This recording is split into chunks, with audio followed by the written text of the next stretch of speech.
Ces nouveaux humanistes, défenseurs des injures publiques, bourreaux des valeurs. Depuis un certain temps, on voit un certain nombre de personnes qui sont sur la toile, ils défendent les valeurs humanistes. Subitement, eux qui étaient les promoteurs des escadrons de la mort, les propagateurs de la division, de la ségrégation du peuple, aujourd'hui c'est eux qui proclament les valeurs d'humanisme. Tel est bien, tel n'est pas bien, c'est eux qui imposent les valeurs et les normes. Très bien. Mais en même temps, sur quelle base font-ils cela? Ils font cela sur les injures publiques et en massacrant les valeurs humaines. Une démocratie sans opposition, c'est une pièce de théâtre sans contradicteur, un orchestre sans contrebasse. Est-ce que vous avez une fois vu une pièce de théâtre où il n'y a pas d'acteur? C'est-à-dire, toi tu as payé ton argent, on t'a dit qu'il y a un théâtre ici, que c'est très intéressant. Tu as payé ton argent, tu allais t'asseoir. Quand tu t'es assis là, après tu vois les meubles sont déposés mais il n'y a pas d'acteur. Ou bien, on dit d'aller au concert. On allait au concert, quand on est arrivé là, il n'y a pas de chanteur. Tout le monde est là, hein, le matériel est là, tout, mais il n'y a pas de chanteur. Bon, c'est ce que la démocratie ivoirienne est devenue aujourd'hui. C'est-à-dire, tout est là. On dit, vous avez la télévision là, allez là-bas, vous allez dire ce que vous voulez. Comme ça là, passer à la télévision pour éduquer les Ivoiriens là, ça aura un impact tellement grand que vous touchez chacun dans sa chambre. Mais non, l'opposition n'est pas présente pour chanter. On dit, voilà la télévision, partez. Partez, dites tout ce que vous voulez. Mais l'opposition dit, on ne va pas. Malheureusement, dans une démocratie où l'opposition refuse de jouer son rôle pour s'opposer à elle-même, c'est une démocratie qui manque de contradicteurs. Quelle que soit ta force, s'il n'y a pas quelqu'un pour te contredire, ça devient un peu un goût de camembert. L'opposant lucide, critique, rigoureux est une bénédiction pour la nation. Il éclaire là où le pouvoir pourrait faillir. Stimule le débat, pousse à l'excellence. Bref, il joue son rôle d'aiguillon pour la bonne gouvernance. Malheureusement, la Côte d'Ivoire, avec aujourd'hui l'ère d'ouverture des mentalités et surtout la grande générosité du président Ouattara qui ouvre aujourd'hui les médias en Afrique et surtout pas plus longtemps qu'il y a quelques années en Côte d'Ivoire, l'opposition luttait pour pouvoir passer sur les chaînes de télévision. Ça faisait partie, quand je me souviens encore des accords de Pretoria, qu'il fallait donner un même temps à tout le monde. Mais aujourd'hui, l'opposition, c'est elle qui fait des décrets pour dire à ses militants, ne partez plus faire des débats parce que notre nom est trop gâté. Et c'est simplement triste. Ça veut dire que l'opposition abandonne son rôle d'apporter son intelligence au peuple, de créer des débats intelligents pour pousser les Ivoiriens vers l'excellence et pour pousser le gouvernement à aller vers la bonne gouvernance. Et donc, est-ce que ces gens-là peuvent dire qu'ils aiment le peuple? Comme dirait Mère Adjara Koulibaly, nous avons affaire à une opposition poreuse et volcanique en interne. Et peut-être serait-elle tellement préoccupée par ses propres problèmes que notre opposition n'a même plus le temps pour les Ivoiriens. Et ce qui est triste dans le business, dans cette affaire, c'est que la politique est faite sans tenir compte des Ivoiriens. Et c'est simplement triste, parce que ce n'est pas l'intérêt des Ivoiriens qui est mis en avant. Mais voilà ces temps-ci, alors que nous sommes en train de souffrir de cette carence, comme du kwashiorkor, c'est sur les réseaux sociaux qu'une autre catégorie d'opposants a émergé. Les avocats des insulteurs publics, les charognards politiques. Et qu'est-ce qu'on constate? Là maintenant, c'est sur TikTok, Facebook, YouTube. Il y a une nouvelle race d'opposants qui est née. Et leur spécialité là, c'est-à-dire, eux viennent justifier les insultes des opposants, ils viennent justifier l'injustifiable, surtout sur TikTok, ils justifient tout ce qui n'a pas de sens. Ceux-là même qui ne profèrent pas directement d'injures, question d'élégance, mais qui tombent en transe dès qu'on ose dénoncer les acteurs de ces insanités. Et quelle est leur stratégie? Les opposants qui commettent des mauvaises choses, quand vous venez expliquer pourquoi Laurent Gbagbo est un anarcho-syndicaliste et non un politicien, parce qu'il a toujours évolué dans le désordre, parce que Laurent Gbagbo ne comprend pas que Laurent Gbagbo est contre ce qu'on appelle l'État. Il a défié l'État sous Félix Houphouët-Boigny, il a défié l'État sous Bédié, il a défié l'État sous Gueye, il veut encore reprendre la même chose. Pour lui, c'est la défiance permanente qui est être politicien et surtout dans le désordre. Il pense que c'est un syndicat qu'il est en train de gérer et donc plus ils vont faire de bruit, l'employeur aura peur. Et puis maintenant, l'employeur va dire, venez, on va négocier. Mais si on te maîtrise jusqu'à ce niveau-là, ça veut dire qu'on a préparé les arguments pour t'enferrer. Et actuellement, là, ça ne va pas marcher. Parce que Alassane Ouattara, là, il va te vitrifier. Laurent Gbagbo, il va te mettre dans le vide. On va te prendre pour aller dans les écoles primaires, là, pour dire, le voici là-bas. Là. Et surtout, on va avertir les mamans. C'est un spécimen très, très dangereux. Si vous ne voulez pas que vos enfants rêvent et fassent des cauchemars la nuit, ne donnez pas 100 francs à vos enfants. Parce que quand ils vont le voir la nuit, ils feront des insomnies et des cauchemars.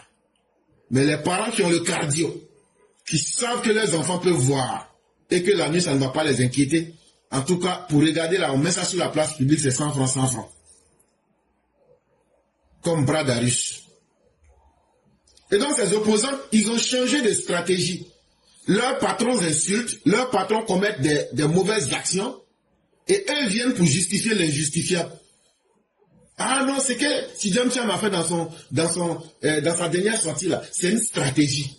Ah non, non, non, Gbagbo avait dit que dès qu'on dit que Ouattara est candidat là, on va sortir pour brûler le pays. Mais actuellement là, vous ne savez pas qu'elle est dans une stratégie. Hier, on était sur TikTok, moi et puis un de nos frères Sissi, on a bloqué le... Il y avait une dame là, elle se dit société civile, mais c'est une insulteuse du président aussi. Et moi-même, je ne savais pas. Et quand on est arrivé là-bas, tous les gars, on les a fait fuir. Pendant tout le temps qu'on a passé, ils n'ont pas pu. Mais il y a un qui disait que c'est dans une stratégie qu'ils sont. Et que le fait de n'avoir pas pu respecter leurs propos, au lieu d'encaisser la honte, ils disent encore qu'ils sont dans une stratégie. Ils sont restés dans cette stratégie. Awadon Miller est sorti encore dans leur dos. Et donc, ils tombent en transe. Pourquoi des gens comme nous, on vient pour dire les défauts de leur patron là? Ah oui, oui, oui, oui, ça les met en transe. Et ça, ils n'aiment pas ça. Il faut qu'on laisse, pourquoi on dénonce les auteurs de leurs insanités.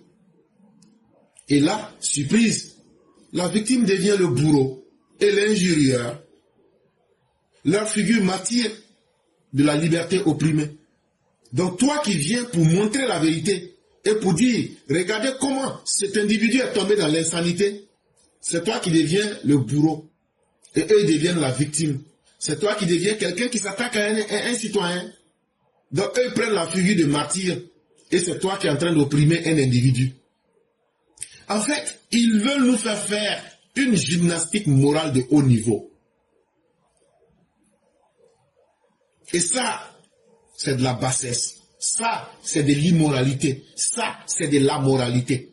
L'immoralité, c'est quelqu'un qui est dans le mauvais comportement. Il sait, mais il fait. Mais la moralité, c'est quelqu'un, lui-même, il ne sait même pas ce qui est bon et mauvais. Il ne cherche même pas à savoir même. Et les opposants tombent dans les deux, dans l'immoralité et dans la moralité. Ces nouveaux défenseurs de l'indéfendable, souvent drapés de leur toge virtuelle d'universitaires ou de penseurs éclairés, n'ont de cesse de vilipender ceux qui osent s'indigner contre l'indignité. Et donc, dès que vous parlez, vous savez, moi je suis docteur, vous savez, moi je suis chercheur, vous savez, moi je suis scientifique, vous savez, moi je suis expert, vous savez, moi je suis de la société civile, vous savez, moi je suis très important. Oui, tout ça c'est important. Mais en quoi est-ce que tu t'indignes lorsqu'on te dit que quelque chose n'est pas une bonne chose pour notre société? L'outrage, selon eux, devient légitime quand ils visent une figure d'autorité et l'insulte est requalifiée d'expression libre. Donc c'est eux que vous allez voir quand les opposants insultent ou bien font des mauvaises choses, ou bien les enfants qu'ils ont envoyés pour insulter là, qu'ils ont payé là. Ils disent mais c'est la libre expression. Ça veut dire, eux, ils envoient des gens pour insulter les papas des gens, des soi-disant professeurs. On leur demande, mais pourquoi Babo et puis Chaka Djan, vous envoyez les enfants des gens pour insulter les gens? Ils disent, mais c'est la libre expression. Voilà ce qu'ils trouvent pour justifier. Donc, toi qui as été insulté là, toi tu ne laisses pas qu'on t'a insulté. Celui qui est sorti comme éclaireur pour venir, mais pourquoi vous insultez alors qu'on vous demande des idées? On dit éclaireur, toi, c'est quelqu'un qui est mauvais. Tu es un bourreau. Pourquoi on a insulté? Tu dis, il ne faut pas on va insulter.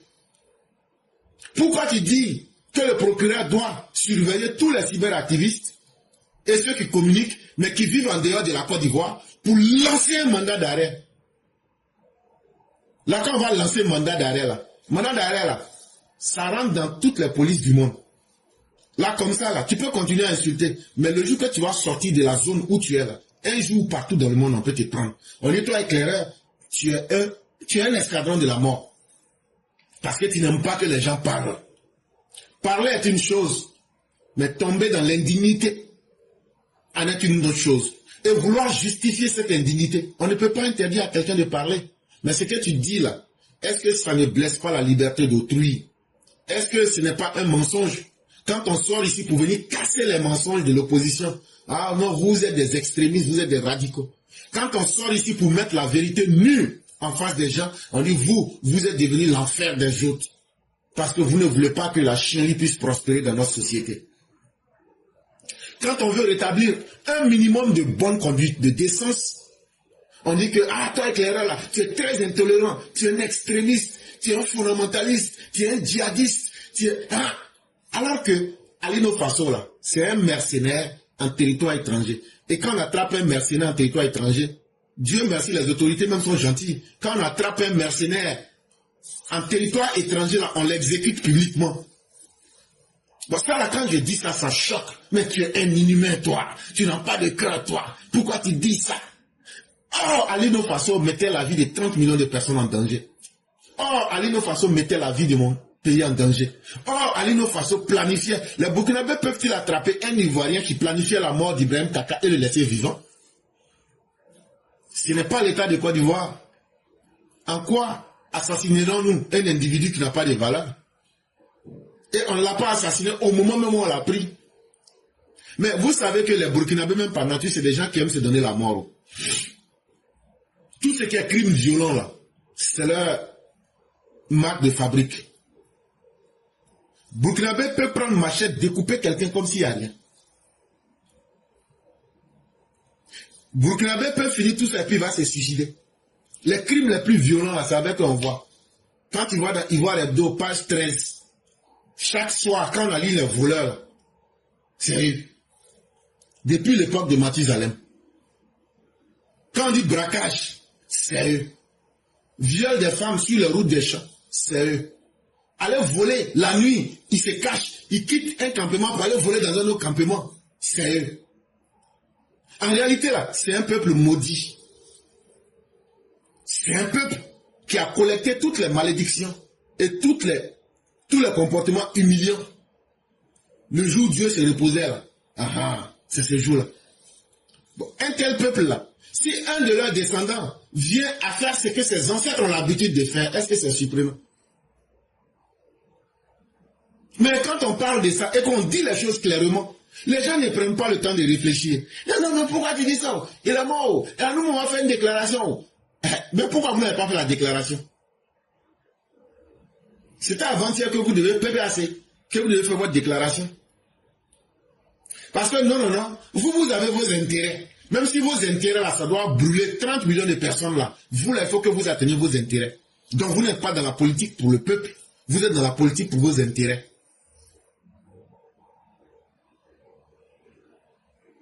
Et pour eux, il faut que ce soit le chaos moral qui prenne le dessus sur la réalité. C'est eux qui s'érigent prétendument en moralisateurs en refusant d'admettre la vérité. Et quand ils leur demandent, non, c'est la liberté d'expression, c'est la liberté d'expression. Non, pour marcher là, c'est un droit constitutionnel.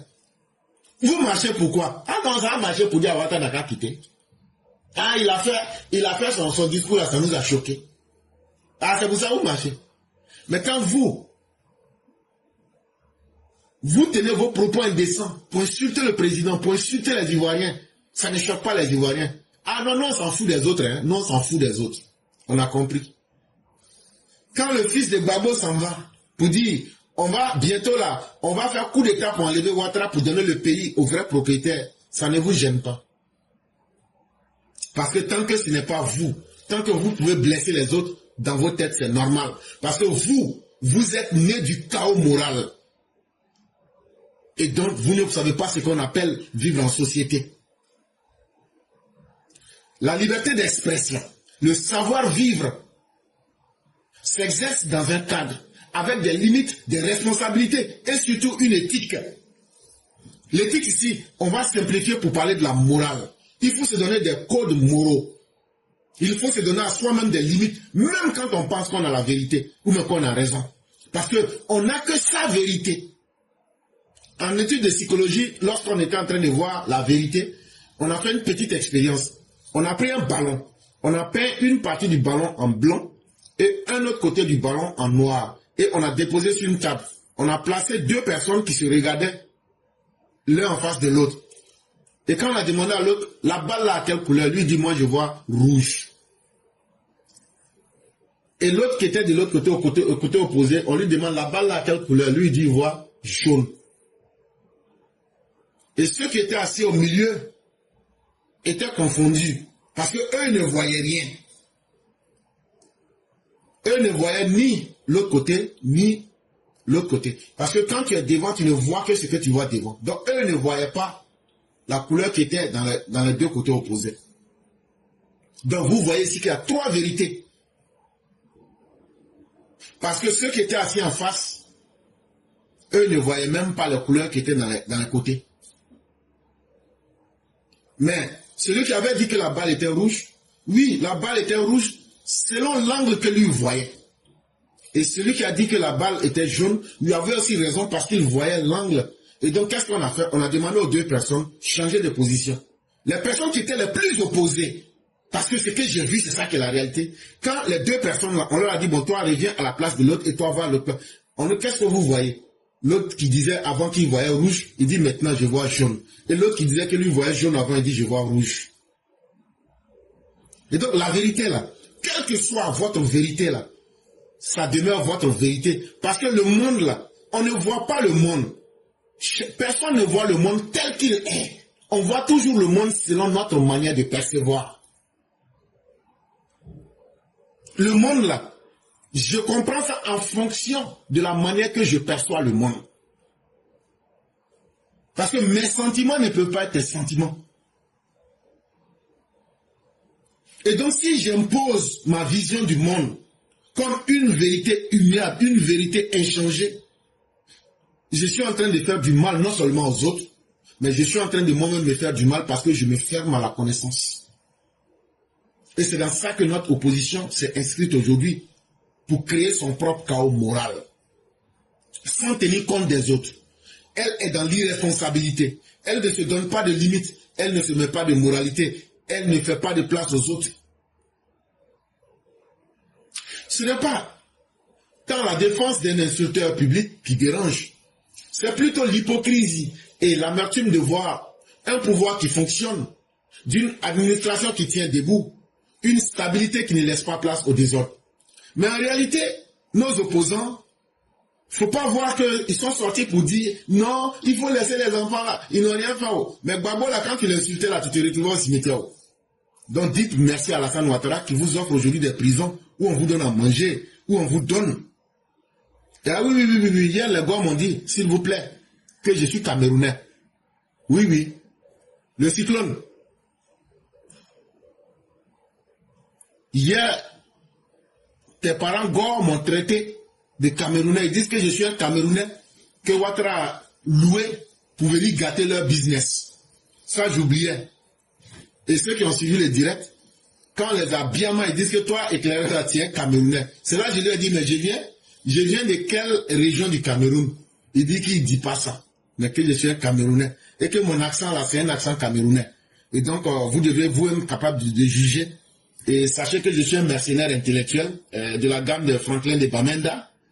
de Nathalie Lajambe et autres, donc avec aussi plein de Camerounais. Donc comptez-moi parmi les Camerounais au service de Ouattara.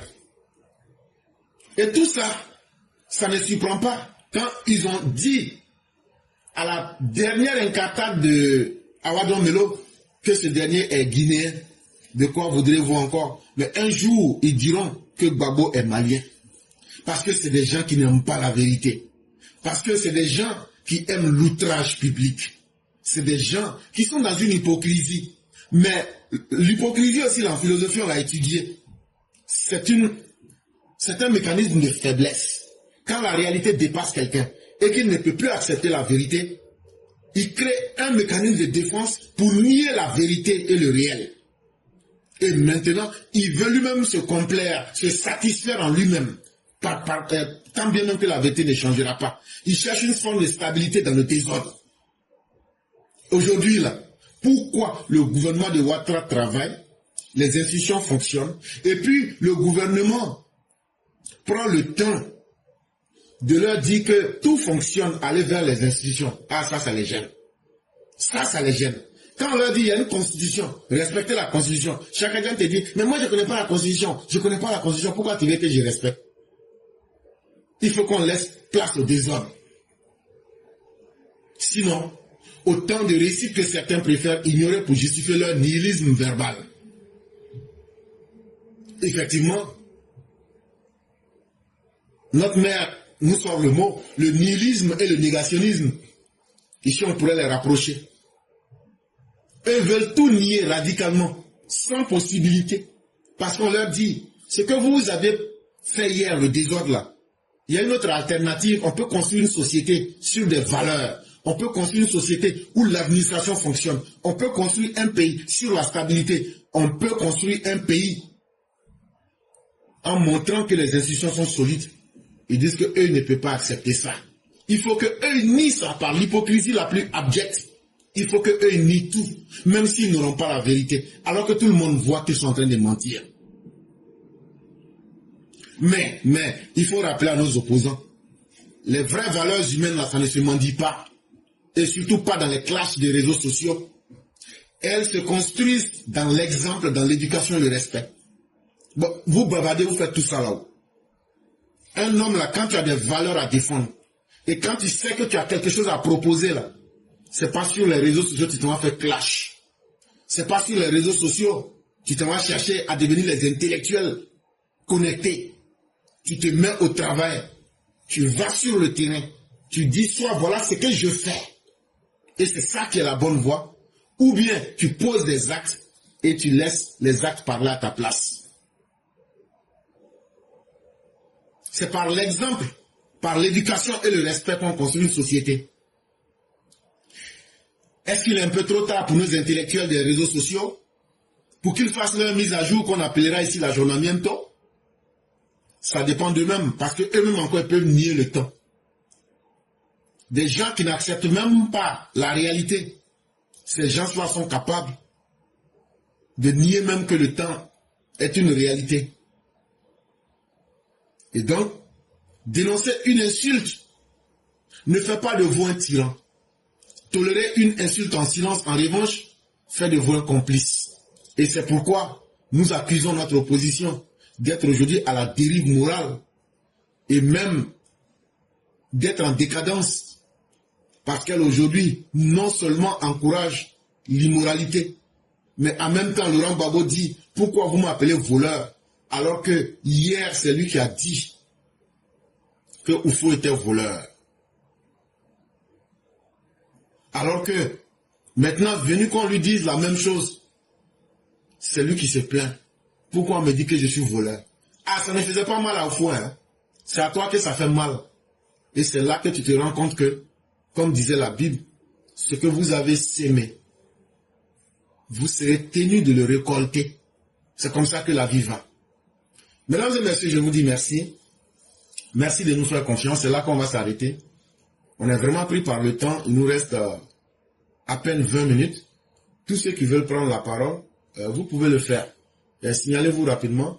Il y a notre mère Delphine Boinic qui nous demande est-ce qu'on ne doit pas se méfier d'Awadon Melo? Mais tout naturellement, chère mère, c'est pour nous, c'est un épiphénomène. Qu'est-ce que Awadon Melo peut apporter dans la politique ivoirienne? Awadon Melo, dans ses propos, dit que lui, il reste avec Babo, même si ce qu'ils font. En fait, c'est un jeu. C'est du ping-pong pour distraire la mare. Et on lui a demandé, mais pourquoi tu te désolidarises? Il a dit, et vous pouvez voir dans les vidéos, qu'ils disent d'attendre d'abord qu'ils sont en train de préparer quelque chose. Que ce quelque chose-là, il ne le dit pas. Mais c'est un coup d'État. Il dit que non, eux, ils sont en train de préparer un coup d'État. Et c'est ça qui va faire que Babo va venir au pouvoir. Et donc là, si tu vois qu'eux, ils sont en train de faire tout ça, et tout ce que vous voyez là, ça participe de cette stratégie-là, faire beaucoup de bruit, distraire les gens. Mais ça ne passera pas. Nous sommes très lucides. Au-delà des événements, nous sommes dans les hauteurs et c'est nous qui sommes en haut et qui observons. On voit tout. Et Dieu merci, on ne peut pas se permettre d'être dans nos sentiments, dans nos émotions. Et donc ça nous fait un peu rire, ça amuse un peu la galerie, mais nous sommes très lucides. Et même hier, je l'ai dit sur cette plateforme-là, là-bas, qu'il ne faudrait pas que les gens du RHDP en fassent un gros plat. C'est un épiphénomène, c'est un non-événement pour nous. Et on doit passer à autre chose.